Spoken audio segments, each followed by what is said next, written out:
O que semeia a injustiça cegará males, e a vara da sua indignação falhará. Versículo 10. Lança fora o escarnecedor, e com ele se irá a contenda. Cessarão as demandas e a ignomínia. Amém. Oremos, queridos. Nós precisamos orar nesse momento, irmãos, para que o Senhor use do seu Santo Espírito, com a sua palavra, a sua própria voz, Ele aplique sua palavra, haja transformação, haja edificação, seja nos exortando, confrontando o que eu penso, o que eu acho, minha razão, que assim o Senhor haja poderosamente. Precisamos suplicar ao Senhor, reconhecer que precisamos. Então orem junto comigo, irmãos. Maravilhoso Senhor de nossas vidas, misericórdia, Pai, renovada essa manhã, é o motivo pelo qual nós não somos consumidos, nós não somos fulminados, continuamos sendo rejeitados da Tua presença, pois sabemos que pecamos e fomos destituídos da Tua glória, Pai, destituídos, separados da Tua aceitação, da Tua aceitação gloriosa, por causa do pecado, da nossa impureza. Mas Deus, Cristo Jesus nos reconciliou contigo. No nome dele nós suplicamos, Pai, que pela palavra que nós ouvimos, a palavra da reconciliação em Cristo Jesus, ela possa continuar atraindo para o Senhor aqueles eleitos pelo Senhor antes da fundação do mundo, atrair para que o Senhor os salve, para que o Senhor edifique, Pai, a Tua igreja, para que o Senhor reavive os corações outrora refrigerados pelo pecado, que o Senhor desperte os corações adormecidos, que o Senhor continue nos ensinando, Pai, a guardar todos os Teus mandamentos, não pecar contra o Senhor, e assim viver para a Tua glória. Ó Deus, prega a Tua palavra em nossos corações, em o nome de Jesus. Amém. Queridos irmãos, eu lembro que na adolescência eu achei uma revista lá em casa que tinha as instruções, todas as medidas precisas de como fazer um bumerangue. Eu corri no marceneiro mais próximo da minha casa, ele pegou um resto de madeira e ele foi e fez o corte, e depois eu fiquei só um tempo lixando aquele bumerangue. A minha curiosidade era saber se aquilo voltava mesmo. Eu só tinha visto aquilo em desenho animado. E aqueles de plástico que tem várias abas, e eu gosto muito daquilo que é old school, aquilo que é antigo, aquilo que é tradicional. Então eu queria pegar aqueles aborígenes australianos, e foi aquele que eu me encantei. E eu queria ver se aquilo funcionava. Os primeiros arremessos foi uma frustração para mim, porque eu tinha que buscar ele longe. E aí depois, com o tempo, procurando saber como se arremessava um bumerangue, veio a grande surpresa. Ele voltou. E assim, a minha alegria de saber que aquilo funcionou. Havia também um perigo quando aquele bumerangue voltava, e do qual eu também temia. Uma vez eu fui segurar com a mão e a pancada foi grande. Foi a primeira e última vez que eu tentei segurar ele com as mãos. E outras vezes ele passou perto da minha cabeça, o que, se tivesse acertado, talvez eu estaria contando uma história engraçada, mas na época dolorosa. Mas eu sempre me esquivava dele, quando ele vinha sempre em minha direção. Tudo que a gente faz na nossa vida aqui, e existem, alguns ditados, tudo que se faz aqui se paga, e entre outros ditados populares, que nos desviam muitas vezes da verdadeira verdade. Isso vai culminar muitas vezes naquilo que o mundo ignorante e incrédulo diz: não, o inferno já é aqui. Esse mundo mau, isso aqui já é o inferno. E isso é mais um sussurro infernal, diabólico no coração do homem, para que ele ele possa continuar evitando Deus, evitando a verdadeira religião e não levando os mandamentos do Senhor em consideração. Mas é uma grande verdade, irmãos, que tudo aquilo que a gente faz, aquilo vai retornar para a gente de alguma forma aqui nessa vida. Veja, a salvação eterna não é por obras, é um amor incondicional. De forma nenhuma eu quero que vocês venham a pensar nisso. O pastor deixou margem para que a gente entendesse isso. É graça. Se houvesse qualquer vírgula da participação humana, do merecimento humano, não seria graça. E aí estaríamos desprezando o sangue precioso de Cristo Jesus que verteu na cruz do Calvário. Mas, irmãos, uma vida dedicada ao Senhor, uma vida em atender os seus mandamentos piamente, queridos, é testemunho para poucos. É testemunho para poucos. Evidência na nossa própria vida. Uma das coisas que tem feito a minha alma adoecer no que diz respeito ao meu ministério é ver os meus irmãos em Cristo obstinadamente continuarem acreditando na sua forma, entre aspas, evangélica de se viver, piedosa de se viver. A grande explicação para mim é: eu criei os meus mandamentos, eu criei o meu jeito, isso é suficiente. E aí é por isso que, apesar de evangélicos, apesar de proclamarmos que servimos ao Deus vivo, que fomos salvos por Ele, e que isso e aquilo outro, ainda há tanto de sabores, ainda há tantos litígios, ainda há tantas guerras, isso dentro do nosso próprio lar. Veja, casais que se conformam com as guerras. Quem é que não peca? Qual é o casal que não tem problema? Qual é a família que não tem problema no relacionamento entre os pais e os filhos? Irmãos, isso é para o mundo dizer, e não o povo de Deus, dos quais nós, especificamente nós dizemos: conhecereis a verdade e ela vos libertará. É isso que a gente diz ao mundo. Nós dizemos para o mundo que somos embaixadores de Deus em Cristo Jesus, porque nós pregamos e somos detentores, somos o depósito, o recipiente, somos aqueles que têm as palavras da reconciliação. Colocamos isso para o mundo e nem sequer vivemos. É certo, irmãos, que se nós confeccionarmos um modo, ainda que se diga piedoso de se viver, o meu coração não vai ter paz e satisfação nessa vida. Não vamos conseguir a paz que muitas vezes cantamos e muitas vezes a paz que a gente diz para os nossos familiares e amigos que eles podem ter.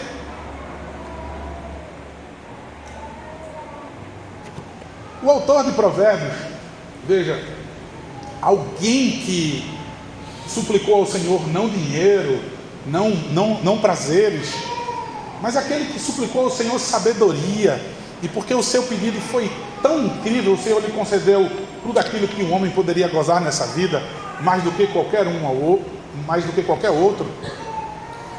Esse homem aqui preocupado então agora com um legado, com suas palavras, o que é que ele vai deixar para seu filho, ou então para todo o povo de Deus? Palavras de sabedoria. Tudo que a gente ouve nessa vida, inclusive do nosso próprio coração, é sábio demais. É por isso que eu continuo, é por isso que eu estou dando voltas até hoje e não cheguei em lugar nenhum. É por isso que nas minhas conquistas eu não tenho satisfação, porque eu fico achando que isso que eu criei, isso que eu vivo, esse meu estilo de vida, essa minha crença, ela é a verdadeira, ela é sabiamente verdadeira e absoluta, no que se compara àquilo que sai do púlpito, aquilo que se lê na palavra de Deus, aquilo que alguns crentes piedosos vivem. Não se aplica a mim, é o que muitas vezes não dizemos com a boca, mas nós vivemos. Esse sábio aqui, nessas duas palavras, ele vai deixar claro: continuem vivendo, que vai ter um retorno para vocês. Vocês não pensem que vocês vão viver a vida do jeito que vocês querem, sem levar Deus e os seus mandamentos, a sua vontade em consideração. E aí daqui a pouco vai dizer em nome de Jesus, ou então você vai colocar a mão e você vai estabelecer, e você vai definir, ou você vai esfregar aquela lâmpada mágica e vai dizer: Jesus, apareça e me conceda isso, como um mantra, uma repetição positiva. Tanto eu falo que estou esperando em Deus, estou confiando em Deus, estou esperando em Deus, estou confiando em Deus, que parece que tua alma se satisfaz com essa grande mentira. Há consequências. O que você plantar, você vai colher. É isso que o sábio está dizendo. O que semeia a injustiça cegará males, e a vara da sua indignação vai falhar, ela não vai funcionar. Veja, o que você plantou, você tem que ter certeza, porque, veja, se você plantou laranja, é certo que você vai colher laranja. Se você plantou macaxeira, você tem que esperar a macaxeira. Veja como isso é tão óbvio. O que é que vocês plantam, irmãos, para o amanhã? O que é que vocês plantam e esperam receber de volta? O que é, irmãos? Eu tenho certeza que todos vocês, quando estão lançando as sementes, quando estão aguando, vocês já definem o que vai nascer aí. Espera. E as pessoas dizem: é o quê? E há uma expectativa, não só sua que plantou, mas das pessoas ao redor, porque todo mundo vai olhar para o teu jardim e vai ver o que brotou ali. Você não tem como esconder. Você não tem como esconder. As pessoas vão olhar, as pessoas vão ver você. Por mais que você se pinte de outra forma nas redes sociais, por mais que você minta dizendo isso, as pessoas vão ver. Talvez você diga assim: eu não me importo com o que as pessoas digam. O crente tem que se importar. Somos colocados como luzeiros. É a luz de Cristo que nós devemos brilhar. Devemos salgar esse mundo. Como já disse certo teólogo, veja, o mundo não lê Bíblia. A única Bíblia que o mundo lê são vocês. Somos nós. Então a gente tem que se preocupar com o que as pessoas veem, o que elas dizem, o que elas pensam de nós. Mas então veja, e a sua expectativa de você plantar uma coisa e você não colher aquilo que você gostaria? Deixa eu dar um exemplo, irmãos. Quando você casa com alguém, qual a sua grande expectativa? Irmãos, não existe nenhum episódio que a gente conheça aqui de alguém que foi colocado uma arma na cabeça e você vai casar com essa pessoa. Não existe. Eu creio que ninguém aqui pode testemunhar, nem dos avós. Pode colocar assim uma coisa difícil, mas mesmo assim ninguém foi obrigado dessa maneira. Há uma expectativa. Eu estou casando, eu tenho uma expectativa. O que eu desejo para o meu casamento. E é conversado muito. E é prometido muito um cônjuge ali antes, ao outro, antes do casamento. A criação dos filhos. Eu sei o jeito certo de criar os meus filhos. Não é dentro dessa bolha igual vocês, ou não é desse jeito. Então o que é que eu vou fazer? E vejam, é um plantio. É meu. Por que não nasceu nada? Porque veio os pássaros e comeram. Porque nasceu espinhos, cardos, abrolhos e carrapichos e mato. E a gente vai sempre nós vamos culpar o mundo ao nosso redor.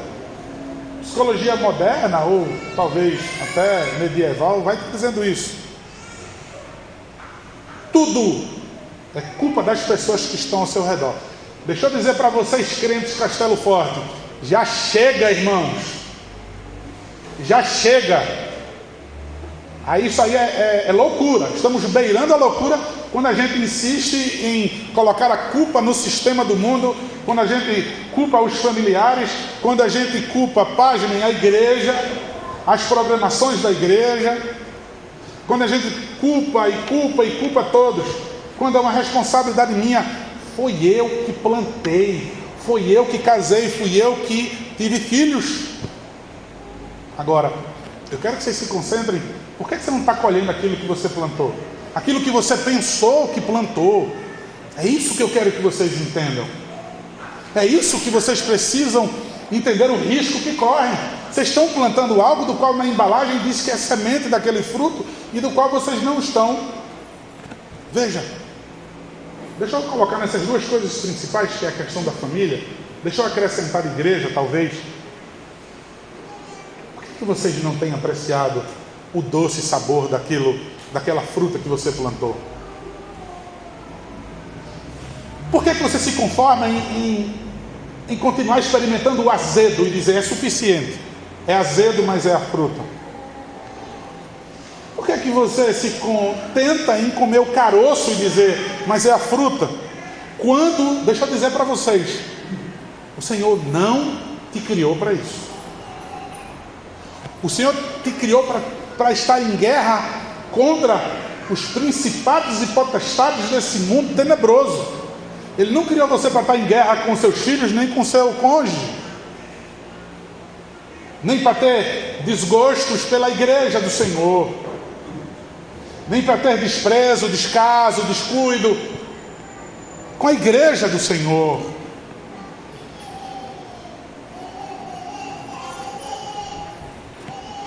Corremos um risco de que, se negligenciarmos agora a palavra do Senhor, nós vamos continuar colhendo frutos amargos, frutos apodrecidos. Vocês já perceberam aqui no Nordeste? Aqui no Nordeste eu percebi em duas plantas específicas, em duas árvores específicas que produzem frutos. Deixa eu citar só uma delas. A pinha. Pinha ou fruto do conde, seja lá como... Aqui é pinha. Vocês já perceberam que você passa nas casas e você vê sempre um pé de pinha que ele já nasce podre? Mas várias casas, não sei se vocês concordam comigo, desde pequeno eu observo isso. Quem tem um pé de pinha em casa, ele nunca experimenta daquela fruta, porque ela cresce verdinha, daqui a pouco do nada ela apodrece, ninguém consegue experimentar aquela pinha. Eu sei que tem casos e casos, tá? Mas na maioria das que eu vi, serve para quê aquele mato ali? Aquele pé não dá sombra, aquele pé ali está tomando lugar no terreno. O que Jesus Cristo disse, só presta para ser cortado, lançado fora no fogo. Veja, a grande alegria, a grande oportunidade dos crentes nessa manhã, veja, é parar aqui, sentar, adorar o Senhor e ouvir Deus nos exortar quanto a isso, Deus nos instruir quanto a isso. Veja, a graça salvífica, todas as outras graças atreladas a isso. Você poder usufruir do doce sabor do seu casamento, da criação dos seus filhos, sem que você possa olhar para o lado e dizer que as circunstâncias e as pessoas me impedem. Sou eu, unicamente eu, o culpado. Irmãos, para que um plantio possa ter um resultado negativo, possa não dar frutos ou podre, basta que eu não faça nada, irmãos. Eu preciso dizer isso a vocês, já que o texto está falando sobre plantar, semear e sobre cegar, sobre colher. Eu preciso dizer a vocês que estão insistindo, eu sei do coração de vocês, eu sou igualzinho a vocês, o meu coração também insiste em querer culpar alguém ou alguma coisa.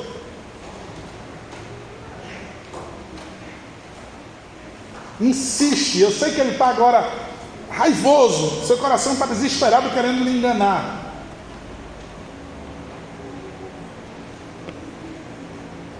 E vai lhe convencer. Mas veja, é uma responsabilidade sua e não precisa ir alguém lá e plantar carrapicho no seu quintal.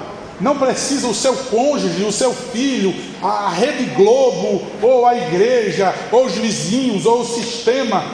Não precisa ninguém fazer nada.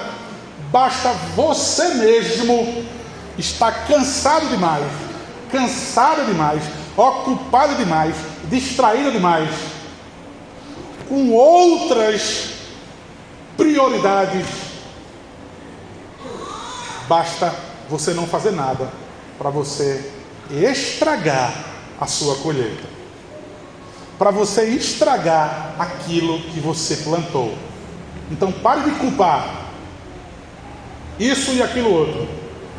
É você mesmo, sou eu mesmo. E aí veja, eu vou repetir sem que haja desgosto para mim. Eu sou tão somente culpado, porque basta que eu não faça nada. Mas o que foi que eu fiz? Foi ele. Mas o que foi que eu fiz? Foi ela. Basta que ninguém faça nada. Certamente você não vai experimentar o doce sabor dos frutos do qual você tanto sonhou, do qual você inclusive plantou com muito desejo, com muito cuidado. A vara da sua indignação vai falhar. Está falando aqui sobre liderança, sobre aquilo que está sob o seu poder. Veja, seja patrão e empregado, seja no seu negócio, seja no relacionamento familiar, seja nos dons que o Senhor te deu para edificar a igreja e você não tem feito absolutamente nada. Eu queria que a igreja Castelo Forte acordasse quanto a isso. Todos os crentes têm dons. Todos os crentes têm dons e precisam ser usados para a edificação da igreja. E eu estou esperando que vocês me edifiquem. Eu estou esperando que vocês possam usar os seus dons, porque eu estou desejoso de compartilhar com vocês. Esses aos crentes genuínos. Então, veja, se eu plantar algo, se eu não fizer algo, né, como eu já expliquei aqui, que também vai ter um resultado negativo, eu não espero colher outra coisa.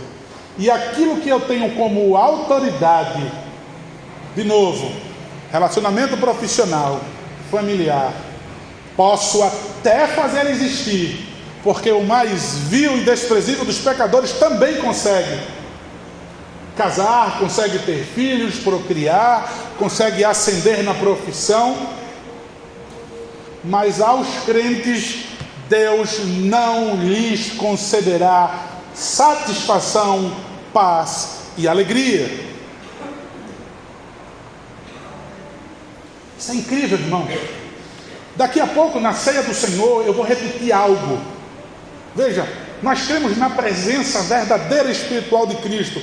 E porque Cristo está presente, isso aqui pode ser bênção ou maldição. Porque essa é a palavra de Deus. Ela é digna de inteira aceitação por ser a fiel palavra de Deus. O negligenciar isso aqui vai me trazer sérias consequências. O negligenciar, obedecer os mandamentos do Senhor, transformar a minha vida, me submeter à sua vontade, vai fazer com que eu colha coisas terríveis para a minha vida, nessa vida aqui ainda sendo vivida. E tudo aquilo que o Senhor me confiou, a liderança sobre meus filhos, sendo eu o marido ou a mulher, seja os dons que o Senhor me concedeu para utilizar na igreja, ou seja profissionalmente, não terei satisfação e alegria. Versículo 10, irmãos. Lança fora o escarnecedor, e com ele se irá a contenda. Cessarão as demandas e a ignomínia. Irmãos, bem claro esse texto. Daquilo que a gente ouve desde pequeno, as más companhias corrompem os bons costumes. Eu tenho certeza que tanto na igreja, quanto na família, quanto no local de trabalho, na faculdade, quando você se junta com alguns fofoqueiros, com alguns maledicentes, quando você se junta com pessoas que insistem em não viver uma vida piedosa, veja, você também não fez nada, mas você, por andar com os morcegos, acabou dormindo de cabeça para baixo. Porque você anda com os porcos, você finalizou comendo farelo. E entre outros ditados populares. A palavra do Senhor está nos dizendo aqui para afastar, lançar fora, se distanciar. Isso, irmãos, é tão perigoso para que o nosso coração despreze aquele nosso irmão que precisa, aquele nosso irmão que caiu muitas vezes. Ele não deve ser desprezado, ele deve ser amado. A gente tem que ter muito cuidado com isso, para não usar, não, lança fora o escarnecedor. Todos nós ainda pecamos. Ainda que a gente diga, existe pecados e pecados, né? E aquele pecador é pior do que eu. Como já disse certo crente. Ainda que você compare o pecado da prostituição, do roubo e etc. com o seu. Veja, você está num status mais elevado, você está no cume de uma montanha. E aquele seu irmão com o pecado dele, ele está lá no fundo do poço. Os dois, ambos são incapazes de tocar nas estrelas. Então jamais esse texto está falando para você se afastar daquele irmão ferido, daquele irmão desanimado. De forma nenhuma o texto está falando sobre empurrar o pé. Está falando sobre o escarnecedor, aquele que ninguém convence ele do contrário, aquele que ele debocha dos bons conselhos que são lhe dados, daquelas palavras que saem do púlpito, daquelas pessoas que ouvem, não mudam, não são transformadas, estão no meio como um fermento mau que vai querer contaminar e levedar toda a massa. Sim, esses aí. Ao exemplo, queridos, apóstolo Paulo, 1 Coríntios capítulo 5, no versículo 1, geralmente se ouve que há entre vós imoralidade tal que nem mesmo entre os gentios, isto é, haver quem se atreva a possuir a mulher do seu próprio pai. E contudo andais vós ensoberbecidos e não chegastes a lamentar, para que fosse tirado do vosso meio quem tamanho traje praticou. Eu, na verdade, ainda que ausente em pessoa, mas presente em espírito, já sentenciei como se estivesse presente, que o autor de tal infâmia seja em nome do Senhor Jesus. Reunidos vós e o meu espírito com o poder de Jesus nosso Senhor, entregue a Satanás para a destruição da carne, a fim de que o espírito seja salvo no dia do Senhor Jesus. Não é boa a vossa jactância. Não sabeis que um pouco de fermento leveda a massa? Lançai fora o velho fermento, para que sejais nova massa, como sois de fato sem fermento. Pois também Cristo, nosso Cordeiro Pascual, foi imolado. Por isso celebremos a Páscoa, a festa, não com velho fermento, nem com o fermento da maldade e da malícia, e sim com os asmos da sinceridade e da verdade. Já em carta vos escrevi que não vos associeis com os impuros. Observe, irmãos, expulse do meio de vocês.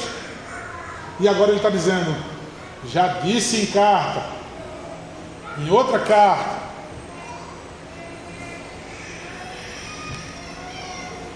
não vos associei com os impuros, com os escarnecedores. Veja o que é que ele diz, irmãos. Não vos associei com os impuros. Versículo 10. Refiro-me com isto não propriamente aos impuros deste mundo, ou aos avarentos, ou roubadores, ou aos idólatras, pois nesse caso terias que sair do mundo. Jesus Cristo não está dizendo aqui para que se sente, como já vi muito crente dizendo da boca para fora, graças a Deus que nunca é dessa igreja. Jesus andou com prostitutas, pecadores, e ele andou para fazer o quê, rapaz? Para rir da piada deles? Para se vestir como eles vestem? Para falar como eles se vestem? trocar figurinha com eles? Qual foi o propósito de Jesus andar com eles, irmãos? Que ignorância tola, estúpida. Mas certamente nós temos que conviver com os ímpios. Mas olha o que ele diz: mas agora vos escrevo que não vos associeis com alguém que, dizendo-se irmão, for impuro, ou avarento, ou idólatra, ou maldizente, ou beberrão, ou roubador. Com esse tal nem ainda comais. Pois com que direito havia eu de julgar os de fora? Que direito eu tenho de julgar os do mundo, irmãos? Não julgais vós os de dentro? Os de fora, porém, Deus os julgará. Expulsai, pois, de entre vós o malfeitor.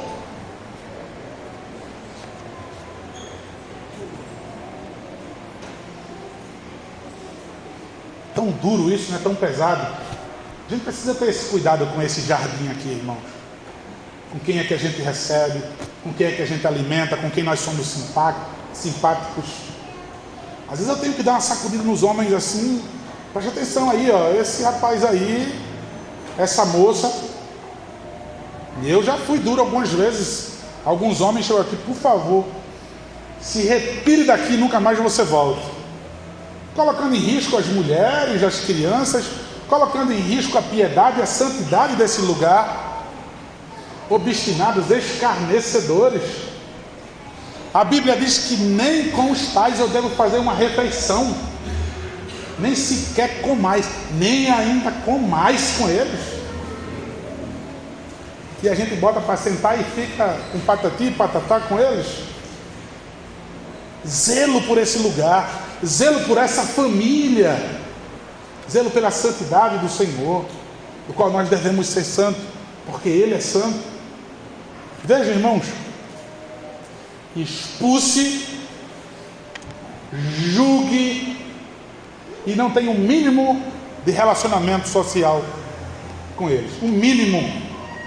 Julgue. Os de fora, pode deixar que quem vai julgar é Deus. Esqueça o mundo, esqueça os ímpios. Agora entra a gente na igreja, a gente vai se julgar, a gente vai se observar, a gente vai dar o braço, a gente vai acolher, a gente vai carregar nos ombros todos aqueles que caírem, que pecarem, estiverem arrependidos, dispostos a mudarem. Jamais a gente aqui vai empurrar o pé. Não é assim que a palavra do Senhor nos manda. Mas o texto nos diz: lance fora o escarnecedor. E aí você vai ver que paz que vai ter aquele local. Acabou a confusão, versículo 10. Acabou a confusão, acabou a contenda, acabou as demandas, as vergonhas, acabou os escândalos. Acabou. Veja, lança fora. E a gente, naquela de querer ser mega igreja, aqui não acontece isso, graças a Deus. Mas as igrejas ainda hoje fazem isso, né? Sério, qual igreja? Eu sou tal igreja. 1000 membros na igreja tem.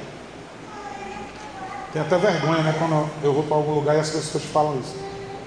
Ou quando os colegas pastores falam assim com o outro: rapaz, a igreja tal tem não sei quantos. Poxa, que tristeza. Que pensamento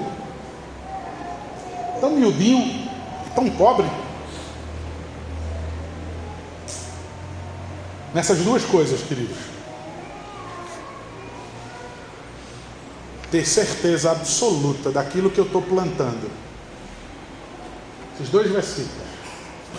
Ter certeza absoluta do meu cultivo, de todo o preparo que se é exigido para eu plantar, e todo o cuidado que se exige para que eu possa colher, com certeza, frutos doces que possam me alegrar e me animar.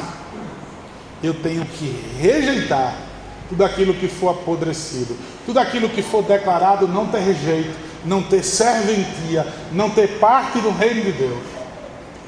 Nós precisamos fazer esse discernimento, irmãos, pedindo assim sabedoria ao Senhor. Desse versículo de número 8, semear injustiça, cegar males e a vara da indignação falhar. Prestar bem atenção de que a colheita está de acordo com a semente. Tem alguma coisa errada. Eu errei. Eu estou errando em alguma coisa. E tem coisas que são irremediáveis. Eu quero que a igreja evangélica entenda isso. Eu quero que a Castelo Forte entenda isso. Eu quero que os da verdadeira religião entendam isso, irmãos. Tem coisas que são irremediáveis. Confiamos na misericórdia do Senhor. Mas é tanta advertência, é tanto conselho, é tanta pregação, que nós insistimos em correr o risco, que depois não temos o que culpar. Irmãos, sobre a autoridade, sobre a vara de Cristo que não falhou, a sua liderança. Observe, João capítulo 19, versículos 10 e 11. Então Pilatos o advertiu: não me respondes? Não sabes que tenho autoridade para te soltar e autoridade para te crucificar? Respondeu-lhe Jesus: nenhuma autoridade teria sobre mim, se de mim não te fosse dada. Por isso, quem me entregou, a ti maior pecado tem. Veja, a autoridade de Cristo Jesus. Mateus 28, 18. Jesus, aproximando-lhes, falou, dizendo: toda a autoridade me foi dada no céu e na terra. Ide, portanto, fazer discípulos de todas as nações, batizando-os em nome do Pai, do Filho e do Espírito Santo, ensinando-os a guardar todas as coisas que vos tenho ordenado. E eis que estou convosco todos os dias, até a consumação do século. A autoridade de Cristo, para que nós possamos pregar, ensinar a sua palavra, salvar os homens pecadores como nós. A autoridade de Cristo, para que nós possamos obedecer piamente a sua vontade, as suas palavras nos mandamentos.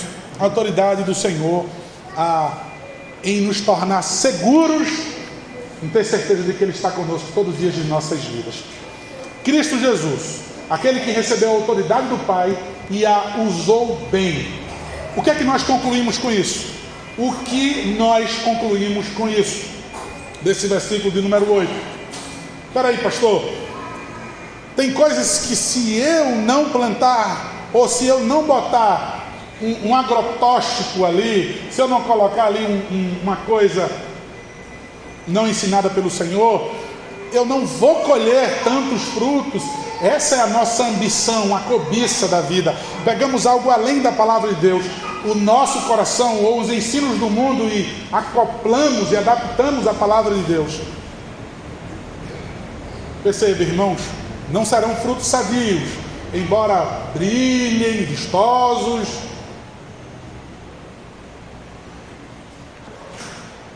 A autoridade bem usada do nosso Senhor Jesus foi, em primeiro lugar, a sua humilhação.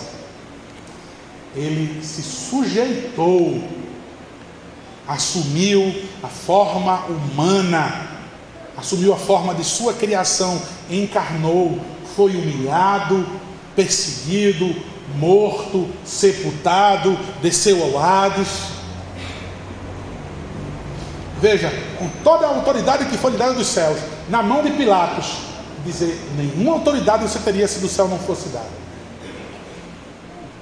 Veja no que consistiu essa vara dele. Veja, para o mundo falhou. Provérbios capítulo 22, versículo 8. Falhou. Falha para quem usa de acordo com seus caprichos.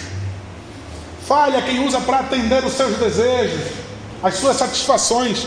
Aparentemente para o mundo falhou. Jesus Cristo ressuscitou dos mortos. Ele matou a morte. Veja, sentado Ele está agora à direita de Deus Pai Todo-Poderoso, no lugar de mais alta honra.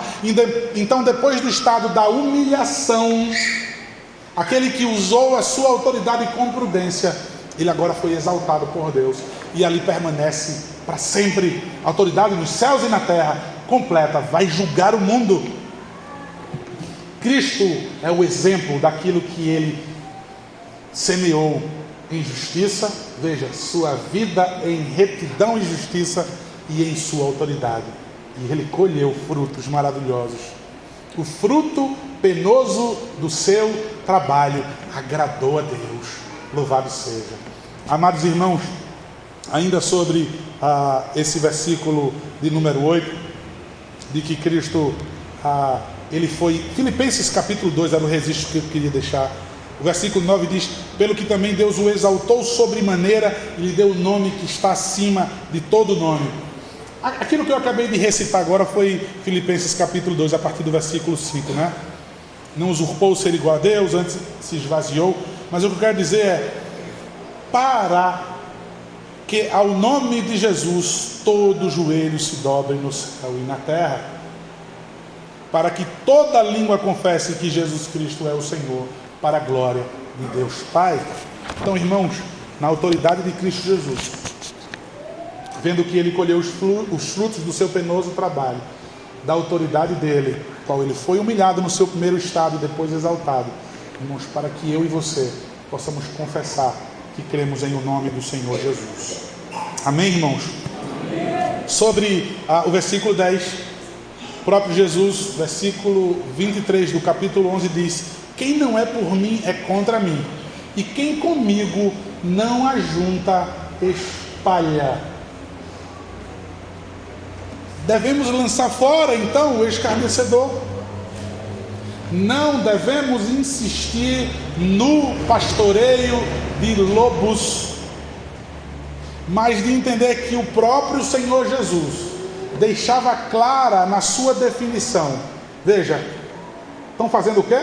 Expulsando demônios em meu nome, deixe, não repreenda, porque quem não é contra mim, certamente é por mim. Veja, irmãos, a utilidade, quem comigo não ajunta, espalha. Qual tem sido, irmãos? Qual tem sido a minha postura? Veja, de ser rejeitado pelo Senhor, eu que entendo que fui acolhido pela graça, pela palavra da reconciliação. Será que de fato eu tenho juntado? Será que eu tenho sido cooperador do Evangelho? Será que eu tenho trazido em mim as marcas de Cristo? Eu tenho dividido todas as marcas que Ele sofreu nessa vida, eu também trago comigo. Será que eu tenho carregando comigo e compartilhado com a igreja, a noiva de Cristo, os sofrimentos do noivo? Será que eu tenho comungado? Ou será que eu tenho espalhado? Será que eu tenho sido a favor do Senhor ou contra Ele? Que nós possamos ter uma postura e ter a certeza de que nós não somos escarnecedores, que nós não precisamos ser marginalizados pela igreja, mas de que nós somos úteis. Seja você o maior ou o maior, status financeiramente falando, idade, para o Senhor, nesse quesito não há acepção de pessoas.